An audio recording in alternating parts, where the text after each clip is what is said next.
Bismillahirrahmanirrahim. Assalamualaikum warahmatullahi wabarakatuh. Saya Aisyah Putri Helmisa dari kelas 3D PAI dengan NIM 24810100202. Dengan diambil video ini untuk memenuhi tugas UTS mata kuliah Sejarah Peradaban Islam Modern. Dan di sini saya akan menjelaskan sejarah peradaban Islam modern di Mesir.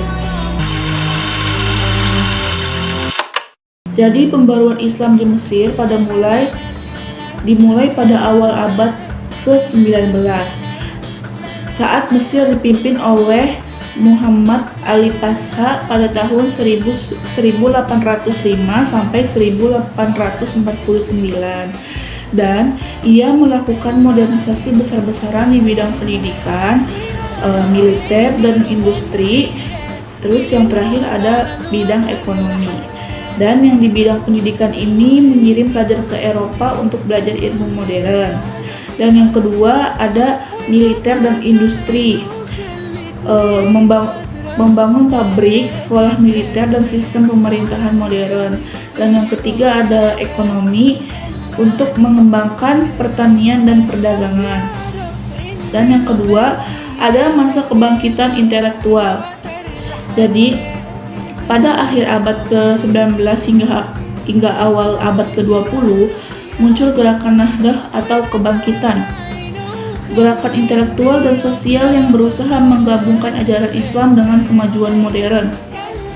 Dan ada tokoh-tokoh pentingnya, yaitu ada 4. Yang pertama Rifa'ah Al-Tahtawi yang tahun jabatannya 1801 sampai 1873. Dan yang kedua ada Jamaluddin Al-Afghani yang pada tahun jabatannya 1838 sampai 1897.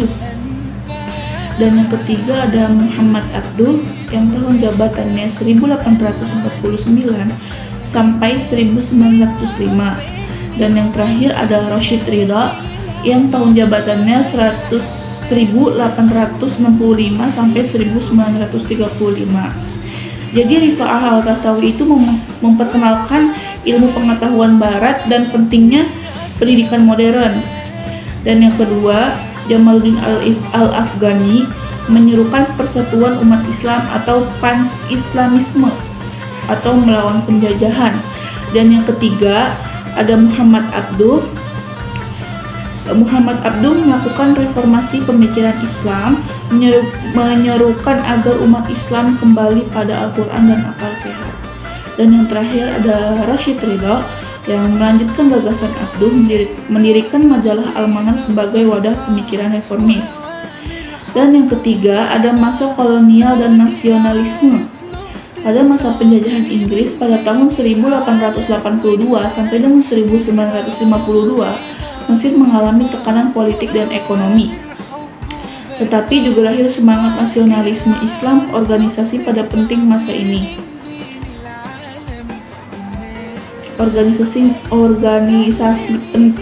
masa ini. Yang pertama ada Ikhwanul Muslim pada tahun 1928 didirikan oleh Hasan al-Banna, bertujuan membangkitkan kembali kehidupan Islam di seluruh bidang masyarakat. Yang keempat ada masa modern dan kontemporer. Setelah Mesir merdeka pada tahun 1952 di bawah Gamal Abdel Nasser, negara ini menjadi pusat pemikiran Islam di politik di dunia Arab. Yang pertama, Mesir mendirikan Universitas Al-Azhar modern yang menjadi pusat studi Islam dunia.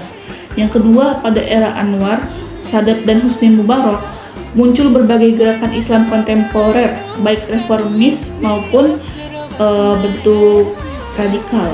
Yang ketiga, hingga kini Mesir tetap menjadi pusat pemikiran Islam modern dengan pengaruh besar di bidang pendidikan, hukum, dan dakwah. Jadi di kesimpulan peradaban Islam modern di Mesir ini berkembang melalui modernisasi oleh Muhammad Ali. Yang kedua, gerakan intelektual Nahdah. Yang ketiga, perlawanan terhadap kolonialisme. Yang keempat, perkembangan lembaga pendidikan dan pemikiran Islam hingga masa kini. Intinya Mesir itu menjadi pelopor pembaruan Islam modern memadukan ajaran Islam dengan ilmu pengetahuan dan semangat kemajuan.